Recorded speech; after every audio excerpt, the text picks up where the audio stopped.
it's usually considered to have given rise to the idea of emergence in physics. Anderson went on to win a Nobel Prize.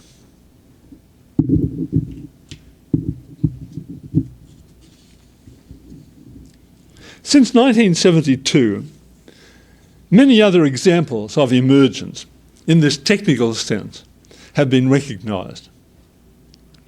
One striking case is that of sound quantization. As everybody knows, sound consists in a wave motion through the molecules of a medium, such as the air. The molecules of the medium vibrate, each passing its vibrations on to the next.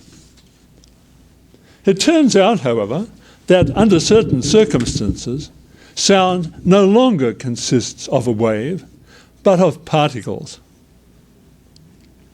The physicist Robert Laughlin, co-winner of the Nobel Prize in Physics, describes it in this way. This is from his book, A Different Universe, page 106. This astonishing phenomenon of sound quantization is the closest thing to real magic I know.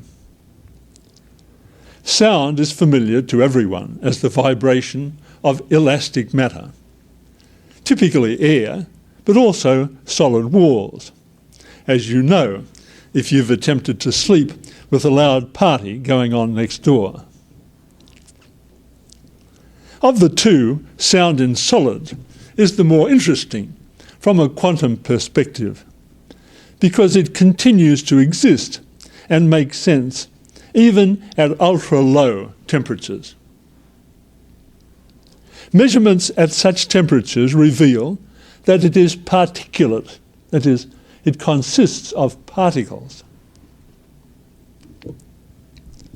Suppose, for example, a sound transducer is attached to a solid and turned on, thus beaming sound into the solid. And suppose that it is then reduced in intensity to make the amount of sound small.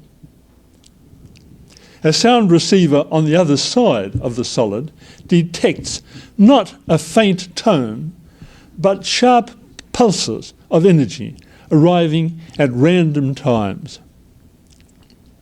This quantized transmission of pulses evolves into the more familiar transmission of tone when the intensity is increased. An everyday example of the emergence of Newtonian reality out of quantum mechanics. The conclusion, he says, becomes inescapable, that particles of sound exist, even though they don't exist when the solid is disassembled into atoms. The particles emerge, just as the solid itself does. In another portion of the book, he argues that solids are emergent forms, emergent phases of matter.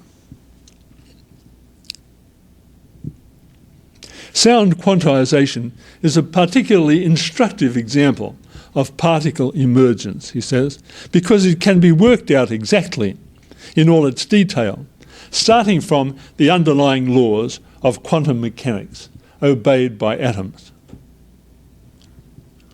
The analysis also reveals that the particles of sound acquire more and more integrity as the corresponding tone is lowered in pitch and become exact in the limit of low tone. Very high-pitched sound quanta propagating through a solid can decay probabilistically into two or more quanta of sound with a lower pitch, this decay being aptly analogous to that of a radioactive nucleus or an elementary particle such as a pion. The quantum properties of sound, he says, are identical to those of light. This fact is important, for it's not at all obvious, given that sound is a collective motion of elastic matter, while light ostensibly is not.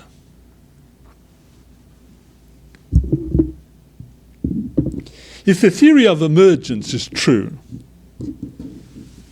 it constitutes a profound revolution in our way of seeing both the world and science. A revolution which seems perhaps as important as the discovery of quantum mechanics.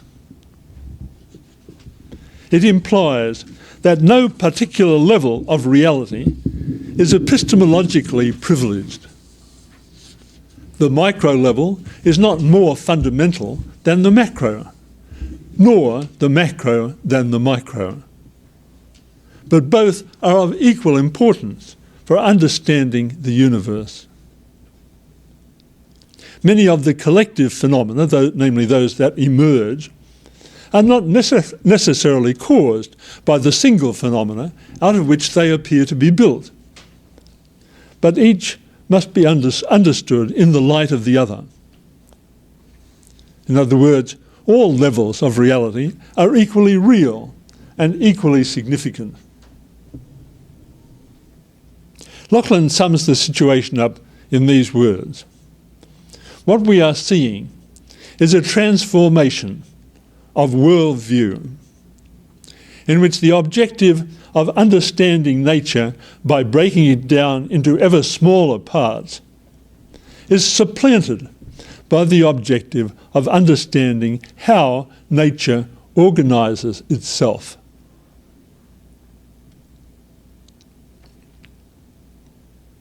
In other words, the theory of emergence is not reductionistic. He goes on to argue that the implications of emergence theory are so far-reaching that they effectively usher in a new scientific era. Much as I dislike the idea of ages, he says, I think a good case can be made that science has now moved from the age of reductionism to an age of emergence, a time when the search for ultimate causes of things shifts from the behaviour of parts to the behaviour of the collective. Lachlan refers to a number of scientists who believe that science has gone as far as it can and now has no future. In his view, however, we live not at the end of discovery, but at the end of reductionism, a time in which the false ideology of human mastery of all things through microscopics is being swept away by events and reasons. This is not to say that microscopic law is wrong or has no purpose, but only that it's rendered irrelevant in many circumstances by its children and its children's children, the higher organisational laws of the world. Lachlan gives many other examples of emergence, or what he believes to be emergence. In truth, he extends the range of the concept and the theory well beyond what is generally accepted at the present time in the scientific community, if I am not mistaken. The fact is that emergence theory is admittedly in its infancy and is still highly controversial. The basic concepts in it are not entirely clear, not even the line of demarcation between what emerges and what does not emerge. The term emergence is used widely outside of the scientific context in many different senses. This has led some writers to draw a distinction between weak emergence, as when we say, for example, of somebody that he emerged from hiding and gave himself up to the police, where there is no new substance or law involved, and strong emergence, where there is a new substance or law or something of similar magnitude involved. So some such distinction is certainly needed.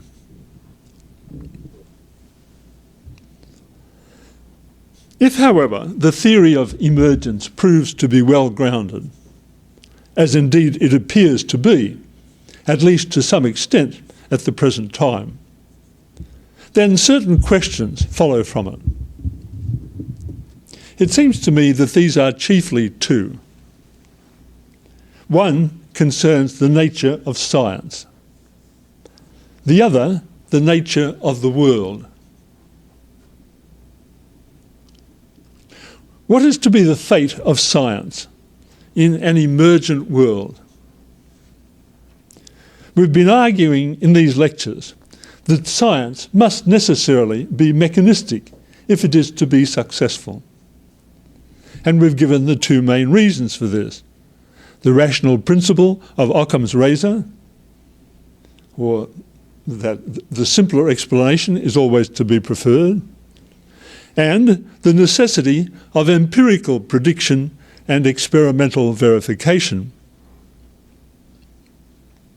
It has long been assumed that to be mechanistic is also to be reductionist. But in an emergent world, science is no longer to be reductionist. Is it possible for science to be mechanistic without being reductionist? Perhaps not science, but the scientist. I am not asking for any changes to science, which within its own sphere has been fantastically successful. What is most necessary is that the person of the scientist should be able to recognise that there is more to the phenomenon of life than mechanism.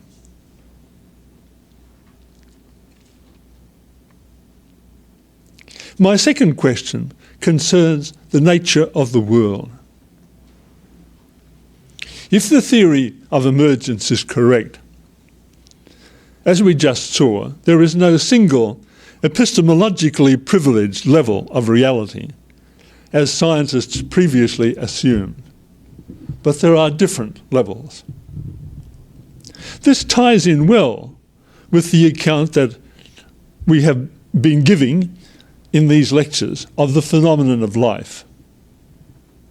For we have pointed out the immense difference between the living world and the inanimate one. And within the living world, we see that there are a number of levels of life, at least 4 by my reckoning: the archaea, or most primitive, plants, animals, and human beings. Just how these levels relate to one another from the viewpoint of explanation remains to be seen.